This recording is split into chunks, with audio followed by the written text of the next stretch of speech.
Hey guys, welcome to the FAtwA Center. Islam's scholars speak here and give instruction on the rules and regulations of being a Muslim according to Allah and Muhammad's laws. So let's see what's going on now here. This fatwa title is called "Died Leaving a Woman, Two Brothers, and an Adopted Daughter." You know, before I read it, I think that we've already witnessed and seen from other fatwas that not only does Islam's God love to leave women with half a brain and send them to hell, and he likes to make her equal to dogs and donkeys, makes her, let's see, share her husband with three other wives, and now we're going to see that Islam's Allah and Muhammad, they love to leave her poor and destitute in her old age. Okay, let's have a look and see what the problem is. The question is, my uncle's from Pakistan, or I'm sorry, my uncle in Pakistan died. He left behind a wife and an adopted daughter who is married with three kids. Okay, first of all, if the adopted daughter is married and has three kids, obviously the widow is an old lady. Okay, so she's pretty old. All right, his widow had to move out of the house because the house had serious construction problems. So she didn't live in a well-preserved house. Okay, so obviously, probably they weren't that rich of people. And now residing with her brother. The daughter lives in Canada. My aunt is planning to sell her house and get herself a small apartment. Now, the problem is my uncle has two brothers. One is asking for his share of the inheritance and objecting to the adopted daughter getting anything.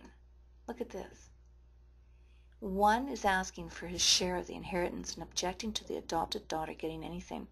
You know, we've already established that this is probably an old woman because her daughter is married and has three kids already. Okay? They didn't have obviously a lot of money because the house was left with serious construction problems. Okay? And you would have thought that the man would have looked after those things.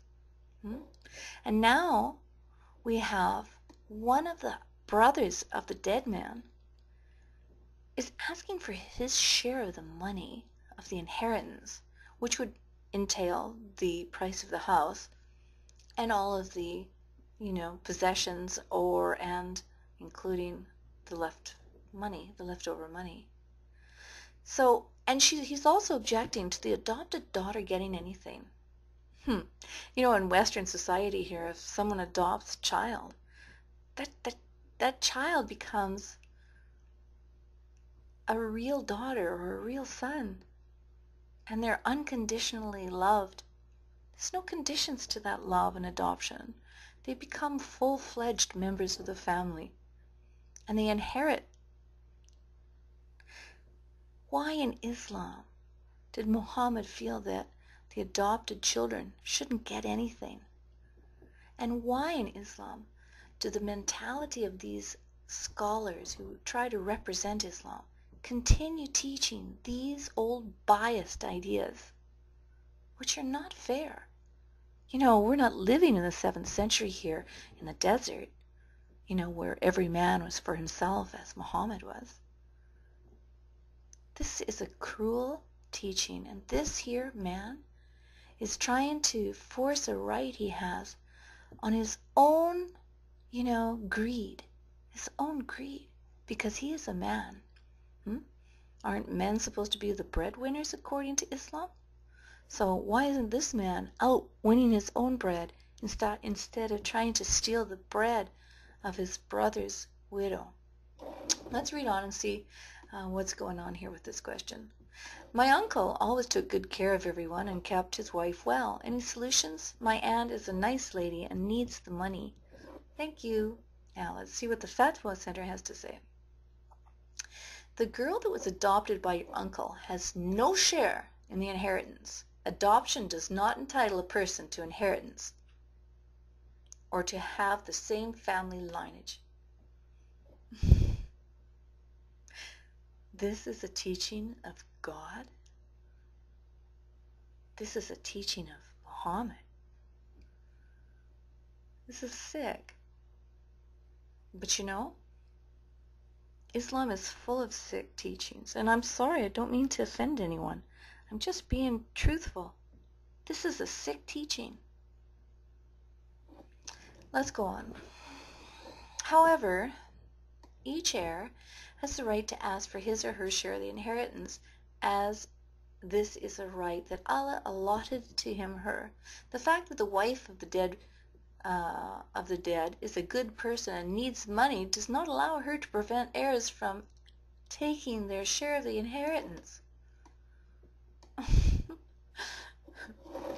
The solution is to give each heir his or her right unless she renounces his or her right. Oh, man. Blah, blah, blah. Therefore, if your uncle had died and left behind a wife and two full brothers, or two brothers from the father's side only, and he did not have any other heir, then his wife gets, look at that, then his wife gets 1/4 of the inheritance, and the rest will be for his brothers. Full-grown men stealing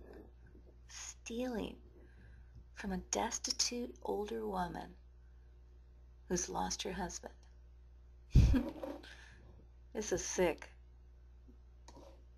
Allah knows best? I don't think so. See you later, guys.